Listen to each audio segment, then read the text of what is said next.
Good morning good morning good morning good morning గుర్మెట్ car. So ఈ car ఎవరిది? ఎవరిది? ఎస్ 100% ఇది మీ కారే. ఒకదానంటే ఒక లైన్ కట్టేది ఉంది ఇప్పుడు. సో డ్రీమ్ బిల్డ్ చేసుకోండి. ఒకప్పుడు నా గురించి ఇప్పటిదాకా చెప్పాను. శంషాబాద్ ఎయిర్పోర్ట్లో క్యాబ్ నడిపించుకుంటూ ట్రావెల్స్ బిజినెస్ చేసి 24 లక్షల అప్పులకు వెళ్ళిపోయి నెలకు 70,000 రూపాయలు ఇంట్రెస్ట్ కట్టే పరిస్థితి నుండి ఈరోజు నేను ఇంచుమించు 70 లక్షల పైన కార్ తీసుకున్నాను, 1.5 ఇల్లు తీసుకుంటున్నాను. ఆల్రెడీ తీసుకున్నాను, అయిపోయింది. తర్వాత ఇంకేం చెప్పాలి, ఫారెన్ ట్రిప్స్ వెళ్ళాము. జస్ట్ ఒక్క పని చేయడం వల్ల ఏం చేసాం, అది షాప్ చేంజ్ చేసి బ్రాండ్ చేంజ్ చేసి నచ్చినాక నలుగురికి చెప్పినాం, దాంట్లోకి వచ్చిన వాళ్ళతో పని చేసినాం, రాని వాళ్ళకి ఫాలోఅప్ చేసుకుంటూ పోయినాం. ఈరోజు మా లైఫే కాదు, ఈరోజు ఎంతోమంది లైఫ్ చేంజ్ అయింది.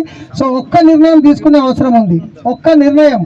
ఎస్, నేను గిట ఒకరోజు ఇలాంటి వెహికల్ తీసుకుంటున్నాను అని చెప్పేసి ఎప్పుడైతే మీ మనసులో గట్టిగా అనుకుంటారో 100% ఇది ప్రతి ఒక్కరికి సాధ్యం. Yes or no? సో మరి కార్ ఎక్కడికి వచ్చింది?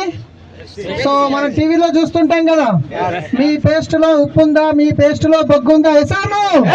కానీ వెస్టీజ్ పేస్ట్ లో ఉప్పు ఉంది, బొగ్గు ఉంది, దాంతో పాటు బెంజ్ ఉంది, లక్షల ఇన్కమ్ ఉంది, లగ్జరీ హౌసెస్ ఉన్నాయి. Yes or no? So thank you, wish you guys and all the best. అందరికి ఈ కార్ మీది విజువలైజ్ చేయండి. ఒకరోజు మళ్ళీ మీ కార్ అన్విలింగ్ చేస్తాం మేమందరం కలిసి.